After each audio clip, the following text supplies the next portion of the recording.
Hello and welcome to open academy. मैं गौरव पचौरी दोस्तों फिर आ गया हम आपके सामने आज अगला टॉपिक लेके फिजिकल ज्योग्राफी का। और हम आपको पता है दोस्तों लगातार फिजिकल ज्योग्राफी की क्लासें ले रहे हैं। इससे पहले हम ऑलरेडी 4 वीडियो बना चुके हैं और ये 5वीं वीडियो दोस्तों। तो आपको अगर ये वीडियो देखनी है इससे पहले आपको पीछे वाली वीडियो देखनी पड़ेगी, ठीक है। तो हम आज पढ़ने वाले फिजिकल ज्योग्राफी के एक नए टॉपिक के बारे में, और उस टॉपिक का नाम दोस्तों क्या होगा? उस टॉपिक का नाम होगा रॉक सिस्टम। क्या होगा मेरे भाई? Rock system. तो आज हम पढ़ने वाले रॉक के बारे में।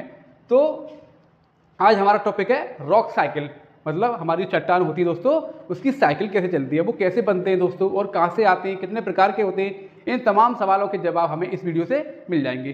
तो हमारे सामने लिखा हुआ है रॉक साइकिल, मतलब ये साइकिल कैसे चलती है रॉक की, है ना। चट्टानें कैसे बदलती हैं, अपना आपको कैसे चेंज करती हैं, कहाँ से आती हैं, ये तमाम क्वेश्चन के आंसर यहाँ पे हम देखने वाले हैं। तो हम बेसिकली बात करें दोस्तों कि हमारे पास रॉक्स हैं, तो रॉक्स हम पढ़ने वाले हैं। तो इनमें से हम 3 टाइप के रॉक पढ़ते हैं दोस्तों। कितने टाइप के मेरे भाई पढ़ते हैं? 3 टाइप के। इनमें एक होता है इग्नियस रॉक। क्या होता है दोस्तों? Igneous rock. इसे बोलते हैं दोस्तों आग्नेय सेल। क्या बोलते हैं? आग्नेय सेल। एक होती है दोस्तों सेडिमेंट्री रॉक। क्या होती है? सेडिमेंट्री, जिसे बोलते हैं अवसादी चट्टान। क्या बोलते हैं मेरे भाई? अवसादी चट्टान। और एक होती है मेटामॉर्फिक रॉक। क्या होती है दोस्तों? मेटामॉर्फिक रॉक, जिसे बोलते हैं कायांतरिक सेल या फिर कायांतरिक चट्टान। तो 3 टाइप की हमारे पास रॉक सिस्टम होती है, एक इग्नियस रॉक सिस्टम, एक सेडिमेंट्री रॉक सिस्टम और एक मेटामॉर्फिक रॉक सिस्टम के बारे में बात करेंगे दोस्तों। क्या क्या बात करेंगे कि इग्नियस रॉक की प्रॉपर्टी के बारे में बात करेंगे और इसके एग्जाम्पल के बारे में बात करेंगे, क्योंकि हमारे पेपर में भाई इसकी प्रॉपर्टी और इसके एग्जाम्पल, है ना। और सेडिमेंट्री के बारे में बात करेंगे, इसकी प्रॉपर्टी और इसके एग्जाम्पल। ऐसे ही मेटामॉर्फिक के बारे में बात करेंगे, इसकी एग्जाम्पल और इसकी प्रॉपर्टी के बारे में, एक्चुअल में ये कहाँ मिलते हैं, क्या पाए जाते हैं, इस तरीके से बात करेंगे। तो दोस्तों आगे चलते हैं हम। तो सबसे पहले आपको ध्यान रखना है मेरे भाई, ये रॉक सिस्टम अगर हम पढ़ रहे हैं तो इसका कुछ क्लासिफिकेशन है। क्या है मेरे भाई? Classification of rock system. तो हमें ये सारी बातें थोड़ी ध्यान में रखनी पड़ेगी। पहले हम आसानी से इनको समझते हैं, सोचते हैं इनके बारे में, और हम डिटेल में फिर से पढ़ेंगे। तो सबसे पहले आपके सामने दिखाई दे रहा है दोस्तों, लिखा हुआ है रॉक्स। तो रॉक्स कितने टाइप के होते हैं, है ना। तो रॉक्स होते हैं 3 टाइप के। One of the igneous rock, दूसरा कौन सा है दोस्तों? सेडिमेंट्री रॉक, और तीसरा है दोस्तों मेटामॉर्फिक रॉक। तो पहली बात तो हमें तीनों रॉक के बारे में बताओ, सेडिमेंट्री, इग्नियस एंड मेटामॉर्फिक। तो हमें इन तीनों के नाम रखने हैं, इग्नियस रॉक, सेडिमेंट्री रॉक और मेटामॉर्फिक रॉक। हम इसे कई बार नाम लेंगे दोस्तों तो आपको ये याद हो जाएंगे, ठीक है। तो इग्नियस रॉक के बारे में देखेंगे तो ये कहाँ कहाँ पे मिलते हैं मेरे भाई? तो ये भी, इनकी भी 2 टाइप की वैरायटी होती है, एक इंट्रूजिव रॉक, एक एक्सक्लूसिव रॉक, या फिर इंट्रूजिव इग्नियस रॉक सिस्टम या एक्सक्लूसिव इग्नियस रॉक सिस्टम। तो ये 2 टाइप के होते हैं, एक आंतरिक और एक बाह्य। एक दोस्तों आंतरिक संरचना मिलते हैं, क्या मिलते हैं? पृथ्वी की आंतरिक संरचना में, और एक पृथ्वी की क्या मिलते हैं? बाह्य संरचना में। एक मतलब एक पृथ्वी के अंदर और एक पृथ्वी के बाहर। तो ये क्या मिलते हैं? ऑन सरफेस, है ना। ये कौन से होते हैं? बाह्य। और जो अंदर मिलते हैं उनको क्या बोलते हैं? आंतरिक। तो हमें पहली बात इसके बारे में बात करनी पड़ेगी। दूसरा हम पढ़ेंगे सेडिमेंट्री रॉक। ये इनके बारे में पढ़ेंगे, एक ऑर्गेनिक, एक इनऑर्गेनिक या केमिकल या मैकेनिकल चेंजेस की बेसिस पे बनते हैं। ऑर्गेनिक के बारे में पढ़ेंगे, क्या होता है ये प्लांट और एनिमल से कैसे बनते हैं, इस तरीके से बात करेंगे। एक मेटामॉर्फिक होता है दोस्तों, है ना, इसमें एक थर्मल होता है, एक डायनामिक होता है। तो दोनों के बारे में बात करेंगे, थर्मल और डायनामिक के बारे में बात करेंगे। तो हम यहाँ पे पढ़ने वाले हैं सबसे पहले अपन दोस्तों क्या पढ़ेंगे? इग्नियस रॉक के बारे में पढ़ेंगे। तो अभी आप यहाँ पे दोस्तों क्या करेंगे? अपनी नोटबुक में एक हेडिंग डालेंगे और वहाँ पे लिखेंगे इग्नियस रॉक सिस्टम। क्या लिखेंगे मेरे भाई? Igneous rock system. तो हम यहाँ पे इग्नियस के बारे में पढ़ने वाले हैं, इग्नियस के बारे में पढ़ने वाले हैं, आग्नेय सेल के बारे में पढ़ने वाले हैं, ठीक है। तो स्टार्ट करते हैं मेरे भाई।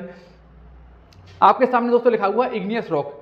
इस स्लाइड पर जितनी बातें लिखी हुई हैं वो सारी की सारी बातें हमारे काम की हैं, और अगर इनमें इन बातों की अगर नॉलेज होगी तो हम कितना भी टफ क्वेश्चन क्यों ना हो आसानी से उसे अटेम्प्ट कर लेंगे। तो हमें एक एक टॉपिक को, एक एक टर्म्स को ठीक से पढ़ना पड़ेगा। तो उस टर्म को अपन क्या करते हैं? डिकोड करते हैं। सबसे पहला क्वेश्चन, इग्नियस रॉक, ये क्या है इग्नियस रॉक? तो मैं आपको दोस्तों बता दूं, अभी हम लास्ट क्लास में पढ़ के आए हैं कि हमारी पृथ्वी के अंदर मैग्मा होता है। क्या होता है? मैग्मा। जब मैग्मा होता है मेरे भाई, तो मैग्मा जब बाहर को निकलता है मेरे भाई, जब पृथ्वी के बाहर निकल के आता है, क्रस्ट को तोड़ के आता है, तो कुछ मैग्मा अंदर ही फंसा रह जाता है, कुछ मैग्मा अंदर ही फंसा रह जाता है। जब कोई चीज अंदर ही फंसी रह गई तो उसे अपन क्या बोलेंगे? पृथ्वी की आंतरिक संरचना में जो घटनाएं घट रही हैं, तो सारी की सारी घटना कहाँ पे होंगी? पृथ्वी की आंतरिक संरचना में होंगी। तो हमें इतना ध्यान रखना है, ये इग्नियस रॉक होते हैं मेरे भाई, जो हमें क्या मिलते हैं? बहुत डेप्थ, जनरली कैसे मिलते हैं? डेप्थ में मिलते हैं।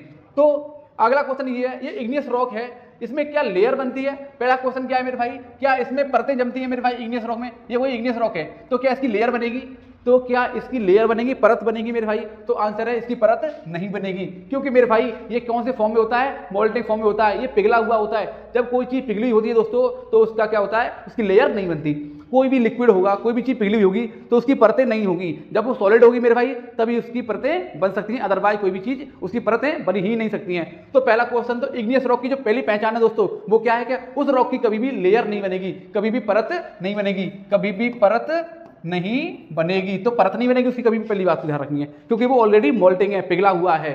अगला क्वेश्चन मेरे भाई, ये इसमें फॉसिल फ्यूल मिलेंगे, इसमें जीवाश्म मिलेंगे दोस्तों, जीवाश्म मिलेंगे इसमें। अगला क्वेश्चन आपसे आया कि इसमें जीवाश्म मिलेंगे, जीवाश्म ईंधन मिलेंगे, तो आंसर क्या है दोस्तों, इसमें जीवाश्म ईंधन नहीं मिलेंगे, इसमें जीवाश्म ईंधन नहीं मिलेंगे, क्योंकि दोस्तों जीवाश्म किससे बोलते हैं, प्लांट और एनिमल से। किससे मिलते हैं, प्लांट और एनिमल से। तो आप एक बात बताओ, क्या पृथ्वी के अंदर प्लांट है, नहीं है? क्या पृथ्वी के अंदर एनिमल है, नहीं है? ये तो पृथ्वी के सरफेस पे है, तो जहां पे प्लांट ही नहीं होंगे, एनिमल ही नहीं होंगे, तो क्या वहां पे फॉसिल फ्यूल मिलेंगे, जीवाश्म ईंधन मिलेंगे, नहीं मिलेंगे। तो क्वेश्चन आता है इनमें से कौन से रॉक में जीवाश्म ईंधन नहीं मिलता, तो आप क्या बताओगे, इग्नियस रॉक, आग्नेय शेल में कभी भी फॉसिल फ्यूल नहीं मिलता। जीवाश्म ईंधन मतलब कोयला, डीजल, पेट्रोल, ये सारी चीजें वहां पे नहीं मिलती हैं, ठीक है। अगला क्वेश्चन दोस्तों, क्या इसमें धातुएं पाई जाती है दोस्तों, क्या इसमें धातुएं पाई जाती हैं, तो आंसर है यस, इसमें हमें कुछ मेटेलिक चीजें, क्योंकि आपको पता है हमारी पृथ्वी है, उसकी जो संरचना है मेरे भाई, इसका जो क्रस्ट मेंटल कोर है वो कहीं ना कहीं मेटल से बना हुआ है, उसमें नॉन मेटल भी मिलते हैं, तो मेटेलिक धातुएं वगैरह पाई जाती हैं उसके अंदर, बिल्कुल पाई जाती है, सिलिका है, एल्यूमिनियम है, आयरन है, ये तमाम चीजें इसके अंदर पिघले हुए फॉर्म में पाई जाती हैं। तो हमें ये भी बात ध्यान रखनी है, ये मेटेलिक है या नहीं है, तो इसके अंदर मेटेलिक मिनरल, कुछ धात्विक खनिज हमें यहाँ पे मिलने शुरू हो जाते हैं, ठीक है, मतलब मिलते रहते हैं यहाँ पे ऑलरेडी, ठीक है, ठीक है। अब दोस्तों एक बात आपके सामने आपको दिखाई दे रहा है, हमने इनको केमिकल कंपोजिशन में बांटा हुआ है, मतलब इनकी जो केमिकल प्रॉपर्टी के आधार पे हमने उनको डिवाइड कर रखा है। तो इनको हमने 3 भागों में डिवाइड कर रखा है इग्नियस रॉक को। ये आपको समझ में आ गया, इसमें लेयर नहीं मिलती है, इसमें फॉसिल फ्यूल नहीं मिलता है, इसमें धातुएं मिलती है, ठीक है। तो अगला क्वेश्चन दोस्तों ये है कि इनको हमने केमिकल के कंपोजिशन में, मतलब इसमें केमिकल, कौन सा केमिकल किस मात्रा में मिलता है, तो इसकी क्या क्या प्रॉपर्टी रहेगी, ठीक है। अभी भी अपन क्या पढ़ रहे हैं, इग्नियस रॉक, पर इग्नियस रॉक को भी अपन ने क्या किया है, डिवाइड कर रखा है केमिकल कंपोजिशन के बिहाफ पे। तो हमने देखा अगर किसी भी मेरे भाई इग्नियस रॉक में एसिडिक, मतलब वो ज्यादा अम्लीय है, उसके अंदर अम्ल की मात्रा क्या है मेरे भाई, ज्यादा है, तो मेरे भाई वो कहां मिलेगा, तो आपको ध्यान रखना है, अगर उसके अंदर अम्ल की मात्रा ज्यादा है, एसिड की ज्यादा है, तो वो बहुत ज्यादा गहराई में मिलेगा। तो वो कैसा मिलेगा, डीप डेप्थ मिलेगा, तो वो हमारी पृथ्वी के अंदर बहुत गहराई मिलेगा। तो क्वेश्चन आ सकता है आपसे, इनमें से कौन सा रॉक है जो गहराई में मिलता है, जो प्लूटोनिक है, प्लूटोनिक के अंदर पाताली है, जो पाताल के अंदर मिलता है मेरे भाई, तो उसका नाम क्या है, एसिडिक। एसिडिक तो है ही है, पर वो रॉक कौन सा, इग्नियस, तो उसमें किसकी मात्रा ज्यादा है मेरे भाई, एसिड की मात्रा ज्यादा है, ठीक है। जब एसिड की मात्रा ज्यादा होगी मेरे भाई, है ना, और सिलिका की मात्रा मेरे भाई यहाँ पे ज्यादा है, और यहाँ पे क्रिस्टलाइन, मतलब ये चमकीला ज्यादा होता है, कैसा होता है, चमकीला ज्यादा होता है। तो आपसे पूछ सकता है मेरे भाई, इग्नियस रॉक चमकीला होता है कब, जब उसके अंदर सिलिका की मात्रा ज्यादा होती है, ठीक है। इसका रंग कैसा होता है मेरे भाई, तो लाइट रंग, मतलब ये काफी लाइट कलर का होता है, काफी लाइट कलर का होता है, ठीक है ना। और इनका जो कूलिंग पॉइंट है वो कैसा है मेरे भाई, स्लो है। सर स्लो क्यों है, क्योंकि ये पृथ्वी के अंदर है, जब पृथ्वी के अंदर होगा तो पृथ्वी के अंदर तो बहुत ज्यादा तापमान है, तो वहां पर बड़ी धीमे ठंडा होगा। अगर वहीं बात होगी सब पृथ्वी के ऊपर, तो आपको पता है हमारे पास एटमॉस्फेयर है, तो चीज जल्दी ठंडी हो जाती है। तो इसका कूलिंग पॉइंट भी कैसा होता है मेरे भाई, बहुत स्लो होता है। एग्जांपल आपने ये सुना होगा, आपको ये बात तो याद होगी ऑलरेडी, ग्रेनाइट। तो ग्रेनाइट किसका एग्जांपल है मेरे भाई, आप बताना, इग्नियस रॉक का। इग्नियस रॉक में भी इसमें किसकी मात्रा पाई जाती है, एसिडिक। ये कैसा नेचर का है, तो ये अम्लीय नेचर का है मेरे भाई, कैसा है, अम्लीय नेचर का है। तो कल को मैं पूछ लूं जो ग्रेनाइट होता है वो कहां मिलता है, पृथ्वी के ऊपर या पृथ्वी के अंदर, तो आप बताना पृथ्वी के अंदर मिलता है, इंट्रूजिव, मतलब पृथ्वी के अंदर मिलता है। कहां पे मिलता है, अंदर मिलता है। इसी को बोलते हैं प्लूटोनिक। क्या बोलते हैं मेरे भाई, प्लूटोनिक, मतलब पातालीय। प्लूटोनिक का मतलब होता है पाताली, जो पाताल के अंदर मिलते हैं। तो ये वाली बात आपको समझ में आ गई, ठीक है। मतलब अम्लीय हो सकते हैं, बिल्कुल हो सकते हैं, और एक कहां मिलते हैं, गहराई में मिलते हैं, काफी डीप मिलते हैं, काफी गहराई में मिलते हैं। बस इतनी बात आपको ध्यान रखनी है। एग्जांपल ग्रेनाइट, आपने सुना है ग्रेनाइट देखा होगा, तो वो ग्रेनाइट क्या है, ये एग्जांपल है, ठीक है। अगर इंटरमीडिएटरी, मतलब यहाँ पे बहुत ज्यादा ना तो सिलिका है ना बहुत ज्यादा एसिड है, अगर मामला मीडियम है, तो आप सोचोगे इस टाइप के मेरे भाई, इस टाइप की जहाँ पे सिलिका की मात्रा लगभग 50% के समथिंग पाई जाती है, तो इस टाइप के जो रॉक होते हैं वो हमें हल्के से ऊपर मिल जाते हैं। सैलो डेप्थ मतलब हल्के से ऊपर, मतलब जो बहुत डीप में ना मिलके सरफेस से हल्के से नीचे और बहुत गहराई से हल्के से ऊंचे, तो हमें ये कहाँ मिलते हैं, सैलो डेप्थ में, कम गहराई में। कहाँ मिलते हैं मेरे भाई, कम गहराई में। इसके एग्जांपल मेरे भाई है ना, डायोराइट। क्या दोस्तों, डायोराइट पूछेगा पेपर में, डायोराइट किसका एग्जांपल है, आप बताना, इग्नियस रॉक का। किसका एग्जांपल है, इग्नियस रॉक का। और एंडेसाइट, तो एंडेसाइट हो या डायोराइट हो, एंडेसाइट या डायोराइट, दोनों की दोनों किसके एग्जांपल है, इग्नियस रॉक के, ठीक है। तीसरा मेरे भाई बेसिक, बेसिक मतलब क्षारीय। कैसा मेरे भाई, क्षारीय, ठीक है ना। तो बेसिक, इसमें कुछ बेसिक मटेरियल मिलता है ना, क्षार की मात्रा पाई जाती है। तो ये कहां मिलता है मेरे भाई, सरफेस पे, ये पृथ्वी के सरफेस पर मिलता है। कहां पे मिलता है मेरे भाई, ये पृथ्वी के सरफेस पर मिलता है, ये मिलता है पृथ्वी के सरफेस पे। तो ये हमारी अर्थ है, तो हमें नीचे क्या मिल रहा है, इग्नियस रॉक, नीचे क्या मिल रहा है, इग्नियस रॉक, और हल्का सा ऊपर काम क्या मिल रहा है, तो आप बता देना यहाँ पे मेरे भाई क्या मिलता है तो तीनों इग्नियस रॉक, पर इसमें भी जिसमें एसिड ज्यादा है वो नीचे मिलेगा, जिसमें कम एसिड है वो बीच में मिल जाएगा, जिसमें बहुत ज्यादा मतलब बेसिक ज्यादा है, जिसमें क्षार ज्यादा है, जिसमें मटेरियल में क्षार की मात्रा ज्यादा है, वो कहाँ मिल जाएगा, ऑन सरफेस, पृथ्वी के सरफेस पे मिल जाएगा। तो जब सरफेस पे मिल जाएगा तो इसकी कूलिंग पॉइंट क्या होगी, फास्ट होगी, ये जल्दी से जमेगा मेरे भाई। कौन सा रॉक, इग्नियस रॉक। जब कहाँ पे मिल रहा है, ये सरफेस पे, इसमें सिलिका की मात्रा क्या होती है, कम होती है, ठीक है। ये इसका रंग कैसा होता है मेरे भाई, काफी डार्क, जो काले कलर के रॉक होते हैं वो उसमें क्या पाया जाता है मेरे भाई, क्षार, क्या पाया जाता है, क्षार, बेसिक होते हैं वो, ठीक है ना।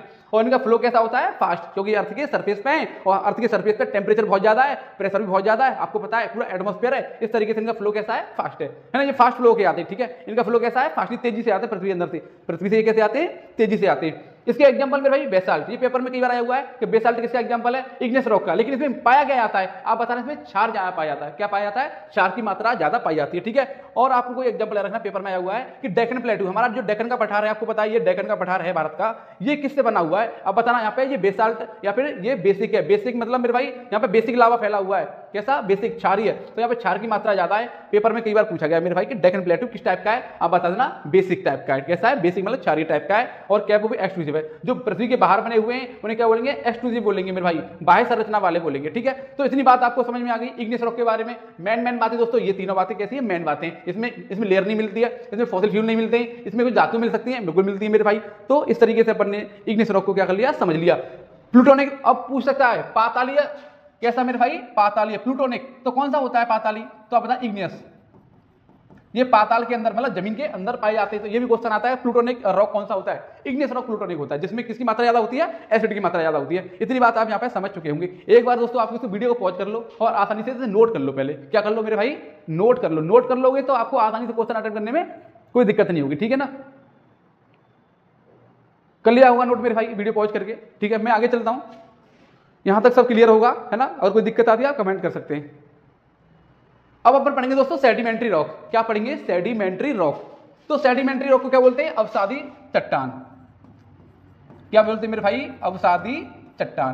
तो अवसाद क्या होता है मेरे भाई, सेडिमेंट्स, ऐसा कोई मटेरियल मेरे भाई जो प्लांट और एनिमल से बना हो, इसका मेरे भाई ओरिजिन कहां से हो, प्लांट और एनिमल से, उसी को क्या बोलते हैं अपन, अवसाद बोलते हैं। बोले तो हमारी पृथ्वी पर बहुत सारा कूड़ा पड़ा हुआ है, प्लांट पड़ा हुआ है, प्लांट मरे हुए पड़े हुए और एनिमल भी मरे हुए पड़े हुए हैं, ये सड़ जाते हैं, गल जाते हैं, ये सब चीजें क्या है, सेडिमेंट तो हैं। तो इसी को अपन बोलते हैं सेडिमेंट्री रॉक। कुल मिला के मेरे भाई हमारी अर्थ के सरफेस पर, हमारी ये अर्थ है मेरे भाई, अगर मैं एक ब्लैक मैप ले लूं यहाँ पे मेरे भाई, एक आपको बताता हूँ, ये हमारी अर्थ है मेरे भाई, ठीक है ना।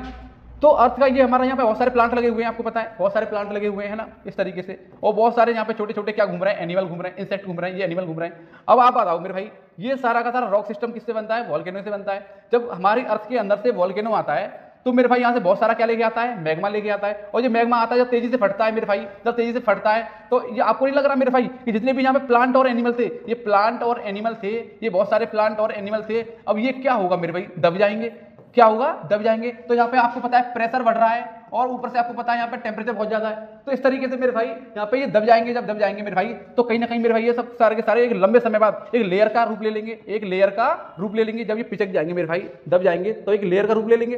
जब लेयर का रूप ले लेंगे मेरे भाई तो धीमे धीमे जब मिलियंस ऑफ ईयर हो जाएंगे मेरे भाई, है ना, मिलियंस ऑफ ईयर हो जाएंगे तो ये नीचे दब जाएंगे। तो लगातार इनके ऊपर प्रेशर पड़ रहा होगा, हमारे एटमॉस्फेयर का लगातार क्या पड़ रहा होगा, प्रेशर। एक बार देखो ध्यान से, लगातार क्या पड़ रहा है मेरे भाई, प्रेशर। इस पर लगातार क्या पड़ रहा है, प्रेशर। और प्रेशर पड़ते पड़ते ये एक पतली लेयर बन जाएगी, ये एक पतली लेयर बन जाएगी। जब पतली लेयर बन जाएगी मेरे भाई तो यहाँ से ही मेरे भाई क्या बनेगा, फॉसिल फ्यूल। क्या बनेगा, फॉसिल फ्यूल। और इसी को अपन बोलते हैं जीवाश्म ईंधन। क्या बोलते हैं, जीवाश्म ईंधन। जैसे पेट्रोल हुआ, डीजल हुआ, पेट्रोलियम पूरा मटेरियल हुआ, कोल हुआ, कोयला वगैरह हुआ। तो हमें ये कोयला कहां से मिलता है मेरे भाई, आप बताना। मेटामॉर्फिक से मिलता है, किससे मिलता, सॉरी किससे मिलता है, सेडिमेंट्री से मिलता है। किससे मिलता है, सेडिमेंट्री रॉक से मिलता है। तो समझ में आ गया दोस्तों आपको कि ये सेडिमेंट्री रॉक से हमें सारा मटेरियल मिल रहा है। तो कल को आपको पूछे ये सेडिमेंट्री रॉक बनते कैसे हैं, आप बताना। यहाँ से क्या आता है, मैग्मा आता है। जब मैग्मा ऊपर आके जम जाता है जिसे पर क्या बोलते हैं, लावा। क्या बोलते हैं मेरे भाई, लावा। तो उसी लावा के नीचे जम के मेरे भाई जो लेयर बन जाती है, जो परत बन जाती है, इसका मतलब सेडिमेंट्री रॉक में दोस्तों क्या बनती है, लेयर बनती है दोस्तों। यस सर लेयर के अलावा यहाँ पे फॉसिल फ्यूल मिलता है, जीवाश्म मिलता है। यस सर मिलता है मेरे भाई। तो सारी चीज मिलती है। यहाँ पे धातुएं भले ही कम मिलती हो, यहाँ पे धातुओं की मात्रा हल्की सी क्या हो जाती है, कम हो जाती है, लेकिन यहाँ पे फॉसिल फ्यूल खूब मिलता है मेरे भाई, है ना, भर भर के मिलता है। तो वर्तमान में हम जितने भी रिसोर्स यूज कर रहे हैं आज, चाहे कोयला हो मेरे भाई, पेट्रोलियम हो, है ना, जितने भी कोल गैस हो, सेल गैस हो, इतनी सारी चीजें हैं, नेचुरल गैस हो जितनी, वो अल्टीमेटली आ कहां से रही है? तो आप यहां से आ रही है मेरे भाई, कहां से आ रही है? यहां से। ये क्या है? Sedimentary rock. तो ऐसे ही बनता है सेडिमेंट्री रॉक, ठीक है। तो ये बात आपको समझ में आ गई। मैंने आपको ये वाली बातें बताई कि सेडिमेंट्री रॉक आता कहां से है और इसकी लेयर बनती क्यों है। तो आपने बता दिया क्योंकि ये प्लांट प्लस एनिमल के दबने से मेरे भाई, और इनसे ऊपर क्या होता है? प्रेशर बढ़ता है और टेम्परेचर की मात्रा भी ज्यादा होती है। तो इस तरीके से मेरे भाई यहाँ पे क्या बन जाती है? लेयर। तो सेडिमेंट्री रॉक में मतलब समझिए प्लांट और एनिमल के सेडिमेंट्स होते हैं, वो दब जाते हैं, प्रेशर बढ़ता है, तापमान बढ़ता है, इससे एक लेयर का रूप ले लेते हैं और इसी को बोलते हैं, यहीं से क्या मिलता है हमें? फॉसिल फ्यूल, जीवाश्म ईंधन, ठीक है। तो ये सब होने के लिए मेरे भाई हमें, आपको पता है कुछ, हमें ऐसे फैक्टर चाहिए। तो ऐसे फैक्टर में कौन कौन मदद करता है? इरोजन। इरोजन मतलब मेरे भाई कोई भी रॉक होगा, कोई भी मटेरियल होगा तो उसे ब्रेक करेगा, तोड़ेगा मेरे भाई, उसे तोड़ेगा, तो तोड़ेगा मेरे भाई, ब्रेक करेगा, तो उसे क्या बोलेंगे? इरोजन। कोई भी चीज है उसे टूटेगी, इरोज करेगी। उसके बाद मेरे इसका क्या होगा? वेदरिंग। वेदरिंग मतलब मेरे भाई क्या होता है? किसी भी चीज का फिजिकली या केमिकली ब्रेक होना। मतलब कोई भी रॉक है, कोई भी मटेरियल है, मैं कह रहा हूं कोई प्लांट है, कोई एनिमल है, अगर मान लो वो मर गया, वो डेड हो गया, तो उसके बाद उसकी बॉडी गलेगी धीमे धीमे, तो बॉडी का गलना, सड़ना मेरे भाई, वो सब क्या है? अपने आप में उसका भौतिक और केमिकल रूप से क्या होना? ब्रेक होना। मतलब कोई भी प्लांट हो, वो सड़ता है, गलता है, मिट्टी मिल जाता है, ऐसे मेरे भाई उसका वो जो प्लांट और एनिमल है जो सड़ और गल रहे हैं मेरे भाई, उसी को बोलते हैं वेदरिंग। क्या बोलते हैं मेरे भाई? वेदरिंग बोलते हैं, ठीक है। अब क्या बोलते हैं? वेदरिंग। तो वेदरिंग का मतलब क्या है मेरे भाई? किसी चीज का फिजिकली, भौतिक रूप से या केमिकली, रासायनिक रूप से ब्रेक होना, टूट तोड़ना मेरे भाई, खत्म होना, उसे क्या बोलते हैं? वेदरिंग। तो वेदरिंग इसमें काम करती है, बिल्कुल करती है मेरे भाई। अगर वेदरिंग नहीं होगी तो ये फॉसिल फ्यूल, प्लांट और एनिमल, मतलब जब डेड हो जाएंगे उसके बाद मेरे भाई ये डिके कैसे होंगे मेरे भाई? इनको लेयर में कन्वर्ट कैसे कराया जाएगा? तो इनसे पानी कैसे निकलेगा मेरे? पानी निकल के निचुड़ के मेरे भाई वो चिपक जाते हैं। तो इसके पीछे कौन जिम्मेदार है? वेदरिंग। ये लिथिफिकेशन, लिथी माने होता है रॉक। तो ऐसे एलिमेंट, ऐसे लूज अनकंसोलिडेटेड, जो जमे नहीं है। अनकंसोलिडेटेड का मतलब होता है कि जो जमे नहीं है मेरे भाई, है ना। सेडिमेंट मतलब अवसाद, प्लांट और एनिमल के, जैसे मड, कीड़ वाला तुम्हारा ये कीचड़, सैंड, ग्रेवल्स, कंकड़ पत्थर वगैरह मेरे भाई, ये सब चीजें होती हैं। इनसे ये क्या होती है? लूज हो जाती है। जब वहां पे क्या हो जाती है? लूज। तो उसे बोलते हैं लिथिफिकेशन। और आपको तो पेपर में ये क्या याद रखनी है मेरे भाई? सेडिमेंट्री रॉक में ये आता है पेपर में, साथ ही साथ क्या आता है? कोल के एग्जाम्पल आएगा, कोल का, लाइमस्टोन का, क्ले का, डोलोमाइट का, है ना, चौक का, सेल का। तो ये पेपर में बहुत सारा क्वेश्चन आता है मेरे भाई। तो कोयला किसका एग्जाम्पल है? चूना पत्थर किसका एग्जाम्पल है? क्ले किसका एग्जाम्पल है? डोलोमाइट किसका एग्जाम्पल है? चौक पूछता है मेरे भाई, चौक किसका एग्जाम्पल है? सेल पूछता है मेरे भाई, है ना। इस तरीके से आपको ध्यान रखना है यहाँ पे एग्जाम्पल भी, ठीक है। आगे चलते हैं मेरे भाई, लास्ट रॉक के बारे में बात करेंगे। और ये लास्ट रॉक है मेरे भाई, that is a metamorphic rock. क्या मेरे भाई? Metamorphic rock. इसे बोलते हैं कायांतरिक सेल। कायांतरिक मतलब किसी काया ही बदल गई मेरे भाई, है ना, मेटामॉर्फिक रॉक। और मेटामॉर्फिक रॉक दोस्तों क्या होता है? जब कोई टेम्परेचर, है ना, या फिर प्रेशर, ठीक है, ये दोनों के दोनों चीजें काम करती है किसी चीज पे, तो क्या होता है वहां से मेटामॉर्फिक चीजें वो अपना रूप ले लेता है, उसकी काया क्या हो जाती है? आंतरिक रूप से चेंज हो जाती है। उसी को बोलते हैं कायांतरिक सेल, जिसे अंग्रेजी में बोलते हैं मेटामॉर्फिक रॉक। तो इसके पीछे दो चीज जिम्मेदार है। इसके पीछे दो चीज जिम्मेदार है मेरे भाई। एक थर्मल मान बोले तो हीट। किसी भी चीज को तुम हीट दोगे मेरे भाई तो वो क्या करेगी? ब्रेक करेगी, टूट जाएगी। जब टूट जाएगी मेरे भाई हीट से मेरे भाई, तो वो कुछ ना कुछ तो क्या अपने आप में चेंजेस लेके आएगी। तो किसी हीट द्वारा, जिसमें मेरे भाई कुछ केमिकल चेंज भी हुए, इससे मेरे भाई क्या बनता है? Metamorphic rock. या फिर किसी डायनामाइट मेरे किसी मोशन द्वारा, गति के द्वारा, विंड के द्वारा, या किसी और एक्सटर्नल फोर्स के द्वारा, जिसमें कोई भी केमिकल रिएक्शन नहीं होती है, उसे बोलते हैं डायनामिक या फिर बाई मोशन। तो इस तरीके से आपको एग्जाम्पल पूछेगा कि मार्बल किसका एग्जाम्पल है? मार्बल बनाते हैं मेरे भाई, तो रॉक को अपन पहले क्या करते हैं? हाई टेम्परेचर देते हैं और मोल्ट करके पिघलाते हैं, उसके बाद हाई प्रेशर देके उसे क्या करते हैं? जमाते हैं। तो टेम्परेचर और प्रेशर की ही वजह से मेरे भाई क्या बन पाता है? मार्बल बन पाता है। ऐसे ग्रेफाइट है, आपको पता है। तो ग्रेफाइट को अपन पहले क्या करेंगे मेरे भाई? हाई टेम्परेचर पे क्या करेंगे? इसे पिघलाएंगे। उस पिघलाने के बाद उसे हाई प्रेशर पे क्या करेंगे मेरे भाई? कोल्ड करके, तो उसे क्या बना देंगे? जमा देंगे। तो क्या बन जाएगा? ग्रेफाइट। तो पूछेगा मेटामॉर्फिक के एग्जांपल बताओ, आप मार्बल बता देना, ग्रेफाइट बता देना। इस तरीके से ये आप नोट कर सकते हो, ठीक है। तो यहाँ पे मैंने आपको दोस्तों तीनों बातें बता दी। कितनी बातें बता दी? तीनों। मैंने बोला आपको इग्नियस रॉक के बारे में पढ़ा दिया, मैंने आपको सेडिमेंट्री के बारे में पढ़ा दिया, और मैंने आपको मेरे भाई मेटामॉर्फिक के बारे में पढ़ा दिया। इसकी प्रॉपर्टी बता दी मेरे भाई, इसकी प्रॉपर्टी बता दी, इसकी प्रॉपर्टी बता दी, इसके एग्जांपल बता दिए, इसके एग्जांपल बता दिए, और इसके भी एग्जांपल बता दिए। और मैं उम्मीद करता हूं कि आपने ये सारी बातें नोट कर ली होंगी, क्योंकि फिजिकल ज्योग्राफी दोस्तों बिना नोट्स के तुम पढ़ ही नहीं सकते, तो रीड कैसे करोगे? और आपने नोट कर लिया होगा, फिर आप क्या करेंगे दोस्तों? क्वेश्चन अटेम्प्ट करेंगे। क्वेश्चन आपके सामने होगा तब आप देखेंगे, अटेम्प्ट करेंगे तो ठीक से उसे टैकल कर पाएंगे। कुछ भी गलती रहती है तो फिर दोबारा तुम उसको नोट्स को देखोगे। इस तरीके से तुम क्या कर पाओगे? अच्छे से क्वेश्चन बना पाओगे। तो मैं उम्मीद करता हूं आपको ये सारी बातें रॉक सिस्टम के बारे में समझ में आई होंगी। और इस तरीके से आप इसे पढ़ोगे, समझोगे, नोट्स बनाओगे तो आराम से आप क्वेश्चन अटेम्प्ट कर लोगे। ठीक है, तो इस तरीके से हमारी सारी क्लासें आगे चलती रहेंगी। हम लगातार टॉपिक कवर कर रहे हैं दोस्तों। अगर वीडियो पसंद आती है, हमारा कंटेंट आपको अच्छा लगता है तो आप वीडियो को लाइक कर सकते हैं, कमेंट कर सकते हैं, और कुछ भी ऐड करना है, आपको कुछ इन्फॉर्मेशन देनी है तो आप उसको कमेंट के थ्रू हमें बता सकते हैं। साथ ही साथ दोस्तों इसको आप शेयर भी कर सकते हैं अगर आपको लगता है कंटेंट अच्छा है तो। ठीक है, थैंक यू सो मच।